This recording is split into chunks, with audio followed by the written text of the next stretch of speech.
मुसळधार पाऊस आणि वादळी वाऱ्यामुळे महावितरणचा वीजपुरवठा खंडित झाल्यानं वसई-विरार शहराला पाणीपुरवठा करणाऱ्या तिन्ही प्रमुख जलयोजनांचा पुरवठा ठप्प झाला आहे. त्यामुळे गुरुवारी 23 जुलै 2026 रोजी संपूर्ण शहराचा पाणीपुरवठा बंद राहणार असल्याची माहिती वसई-विरार महानगरपालिकेच्या पाणीपुरवठा विभागाने दिली आहे. सूर्य योजनेअंतर्गत सूर्यानगर जलशुद्धीकरण केंद्र व कवडसा पंपिंग स्टेशन येथे बुधवारी सकाळी 6 वाजल्यापासून महावितरणचा वीज पुरवठा खंडित झाला.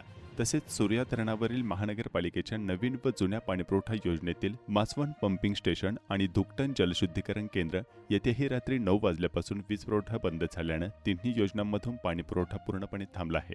महावितरण विद्युत यंत्रणेच्या दुरुस्तीचे काम युद्धपातळीवर सुरू असून वीज पुरवठा पूर्ववत होताच पंपिंग सुरू करून टप्प्याटप्प्याने शहरातील पाणीपुरवठा सुरळीत करण्यात येणार आहे.